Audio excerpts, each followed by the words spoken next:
Hey, back working on the Mustang today. We got this door skin welded on, and I know down at the bottom edge there are some bumps and irregularities on here that are going to need to get some attention. Primarily body filler to raise the low spots. So the first thing I want to do is I'm going to take this long sanding board and I'm just going to lightly scuff the bottom edge of the door. It's got this black E-coat on it, so when I sand on it a little bit, I will sand off the E-coat that's on all the high spots, and that's going to reveal all the low areas.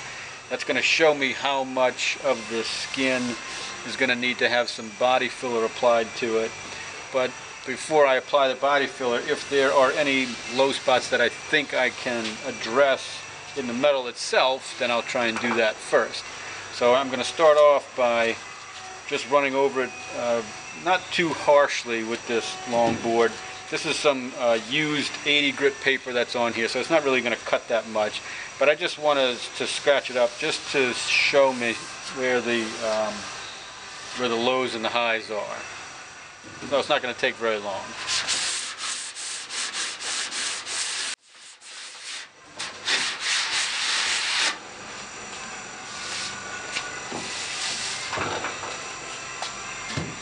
It's always interesting when you do this because what you think is high and low is usually nowhere near what actually winds up coming out after you do a little bit of sanding.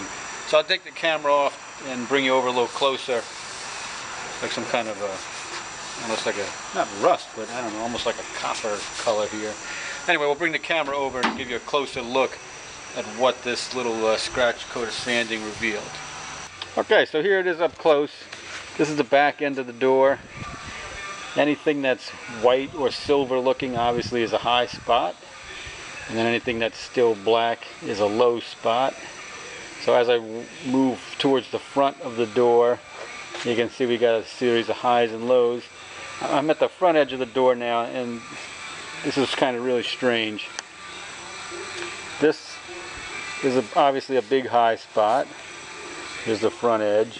Then right behind that is a big low spot, and then right on the other side is another big high spot.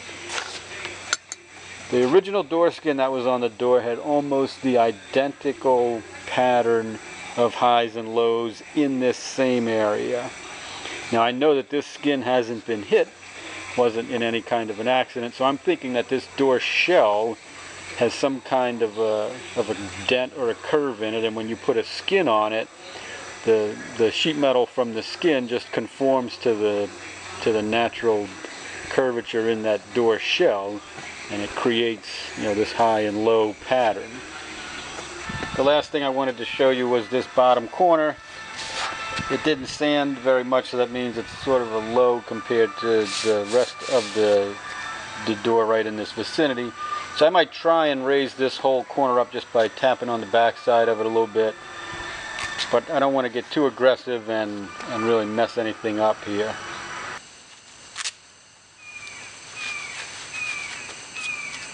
You can hear that hawk back there. I'm going to try and raise this corner of the bottom edge of the door by tapping on the bottom side of it. And I'm going to back it up with this block of wood, so I don't put any kind of dents or anything on the door skin side.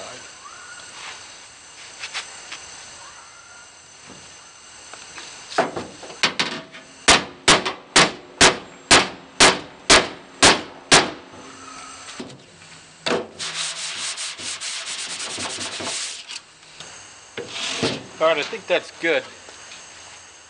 I don't want to hammer on this anymore because you can see this whole back edge is high. I don't want to create like a ski slope off the back end of this door. I was just trying to bring up this bottom corner, and I think I got that done.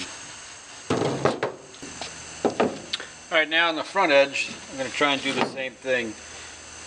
Move this edge down a little bit, which will actually lift it up and make it higher on the front side of the door. This is kind of low in this corner right now.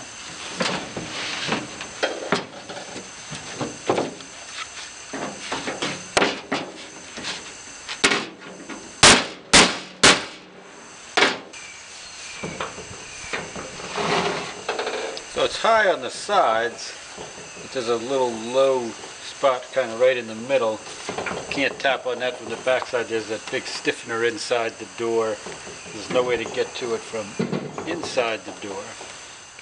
But the only thing I could do here would be to try and weld on some kind of a little pin or a stud or something and pull this up a little bit. So maybe I'll give that a shot. Alright, so here's what I've done to try and fix this low spot in the corner at the bottom front edge of the door. I welded on this little piece of a coat hanger to the low spot. I didn't really weld it on too tightly, just did a quick little bead to try and hold it on here, but I don't want to melt a hole in the skin or anything. And I just have a wooden dowel here, drilled a hole in the middle of it. Put that coat hanger into the hole like this. My spreader board. Bend this over like that. Now I can pull up on this coat hanger using this dowel as a lever. I'm going to cushion the force by spreading it out with this block, so hopefully I don't put a dent in this part of the door. And I can pull up on this low spot. It's kind of like a poor man's dent puller. And let's see what happens. Maybe I can raise this area a little bit and get that low spot out of there. So here goes.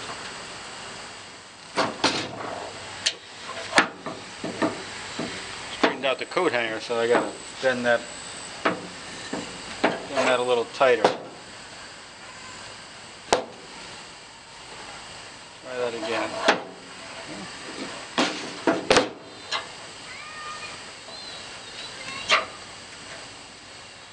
Alright, wrap that around like that. That's not going to unbend. Alright, see, I'm pushing down. This part is flexing up here. So I know I'm getting a lot of force in it.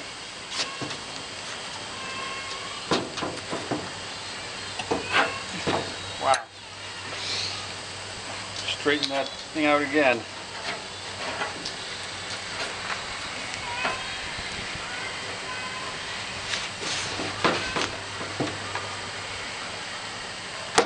The other thing I'm waiting for is this weld to break, and then I pull this thing straight up in the air and kill myself.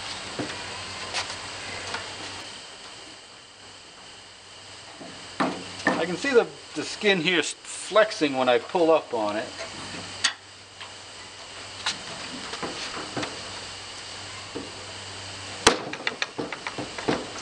I just don't know if it's permanently doing anything or if I just pull up and it goes right back down. Just use it like a handle here. I can actually pull on it too and kind of get it to bounce up and down.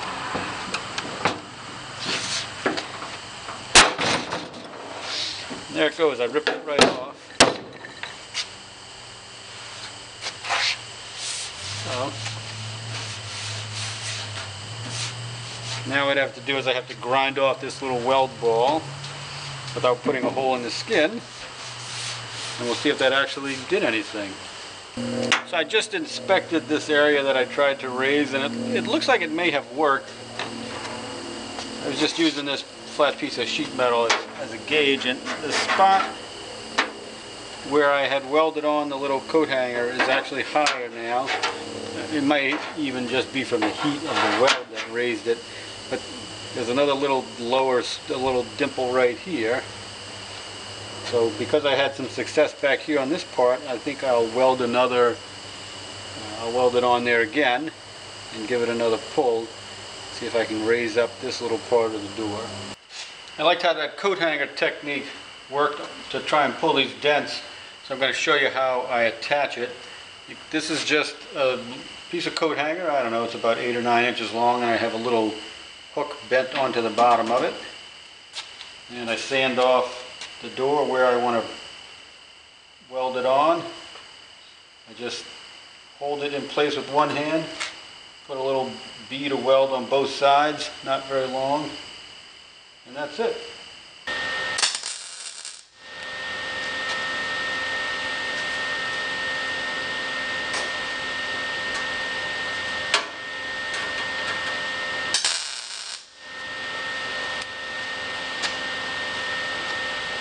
Nothing too serious. I don't want to burn a hole in this thing. You just want to get this thing to stay attached, but you don't want to put so much weld on there that you actually create a problem when you try and grind it off later.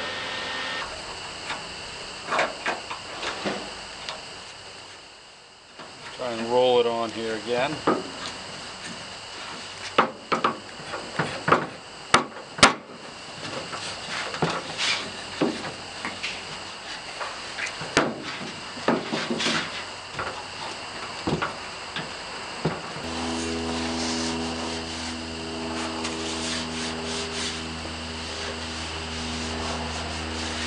Well, doesn't feel like there's a low spot anymore.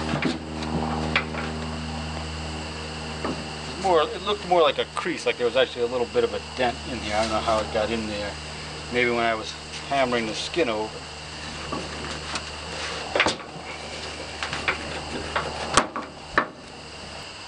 Alright, I think I'll call that one good. Let's break this off. Now I just take the angle grinder with one of these flap discs on it. This is a 60 grit. And just grind these little weld balls off. So here are the two areas that I tried to raise the low spots using the coat hanger dent puller technique. The first one was this area right in here, and you can see I managed to raise a little bit of a high spot right there, but this area is still low. I wasn't really able to do anything there, and I can kind of feel that area right here where the weld was, but it's not standing out as a high, so I'm not going to try and grind that off and wind up thinning down this sheet metal any thinner than it already is. Here's the other area. It didn't sand out all this cleanly. You watch me just grind that little weld ball off with the grinder. But if I run my hand over this, it's certainly much less of a low than it was before I put the coat hanger on there and pulled that dent. Certainly can't see the crease that was in there. So that's it for the metal work. I think the next step now is going to be to mix up some body filler and spread it on here, and then sand it all out, get it nice and smooth and flat and ready for primer. So watch for the next video, and I'll be putting some filler on this door panel and sanding it out.